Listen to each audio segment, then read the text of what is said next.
Lance Stroll had a really bad weekend racing in Japan, even though his car had special new parts that helped his teammate Fernando Alonso get to 6th place on Sunday. Fernando beat both Mercedes drivers and another driver named Piastri, but Lance was nowhere near as fast as Fernando during the practice runs.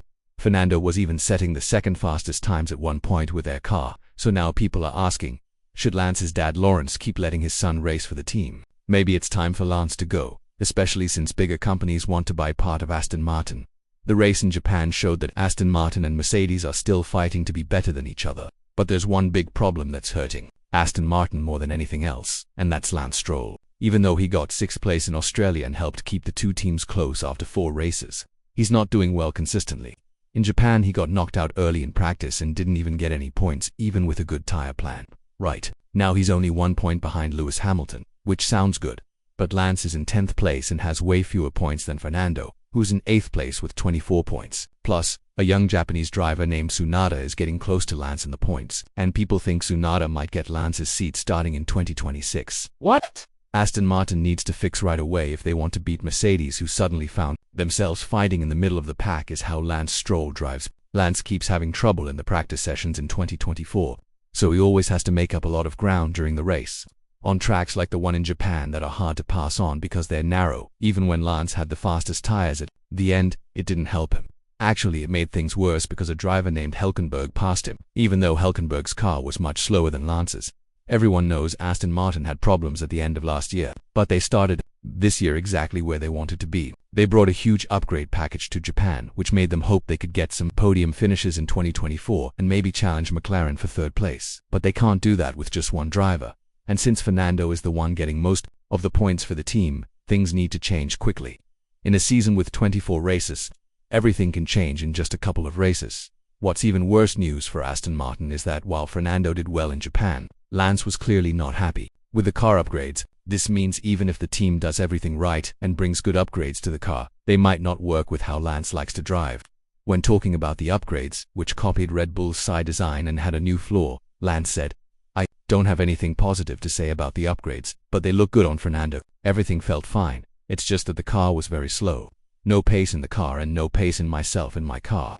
The car looks quick. Fernando was quick, so I don't know. I don't have more answers. We have to look at the data, see if tires and everything else were working properly in the right window." Lance even said after the race that his car was very slow in the straight parts, and he feels like he's racing in a different category. This was one of the main reasons why Hull was able to pass him so easily. After a crash early in the race, it looked like Lance might be able to fight for points or at least get 10th place. But he finished 12th and was a whole lap behind Fernando. It was clear that Lance still has a lot of work to do if he wants his dad's team to stay in 4th place. But if you ask Fernando, his words would make you feel hopeful. The Spanish driver said that he's only a couple tenths of a second away from the Ferrari drivers, when last year he was 1.5 seconds slower than pole position, and now it's only 4/10 of a second. It's a huge improvement for the car. Obviously they still need to get faster in races, but seeing Lance get beaten by Tsunoda, who has a slower car both in theory and in practice, is not what Aramco wants to see before they try to buy a bigger part of the team. Or if they do buy it, they might have a request that will definitely bother Lawrence and is very unlikely to happen: get rid of his son or put him in a different racing series and go after a driver as good as the Ferrari drivers. This driver is still considered one of the favorites that Aston Martin will chase if Fernando decides to leave the team, which is very unlikely after the recent changes in the driver market. Lance's lack of motivation is very obvious, and if you listen carefully to the radio messages he sends to his race engineer, you'll understand that he clearly doesn't care much about this racing seat. This hasn't hurt him yet because of the huge influence his father has over the team. But with recent talks about Aramco wanting to buy a big stake in Aston Martin, things might change soon. Even though Lawrence will still have a big say in who drives for the team, it won't be as complete as it was before, and Lance will have to prove a lot of people wrong if he wants to continue his Formula One career. Here comes the Honda argument too. The partnership that's going to happen between Aston Martin and the Japanese car company won't come without consequences. We all know how Honda treats its drivers. Just look at how much they cared about giving Ayumu Iwasa a practice drive in Japan, and how much they pushed for Tsunoda to stay in the sport, even though his behavior and driving were pretty questionable in his first couple of years.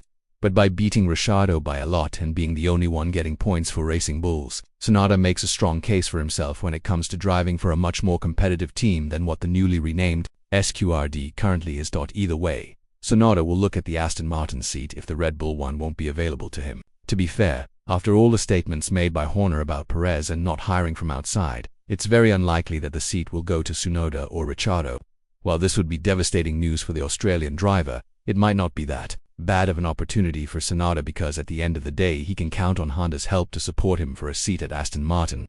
Even if that's next to Lance Stroll, Fernando is not going to stay in the sport for much longer, and even if he does, there's a realistic chance that he will leave Mercedes. This situation has cooled down a bit right now with the Spaniard focusing on continuing his deal with Aston Martin in the near future. Still, this doesn't close the door for Tsunoda, and regardless of how that seat situation turns out, it's safe to assume that Lance Stroll is going to be under huge pressure to keep his seat. The question is, how far will his father go to defend his son, and will Lance finally feel the pressure of having to drive to survive in Formula One, something he would have definitely failed at if he drove for a team not owned by his father? With all this in mind, do you think that Lance still has a chance to prove himself in the sport? And more importantly, do you think this could be done without his father's huge financial and management influence on the team? Let us know in the comments below.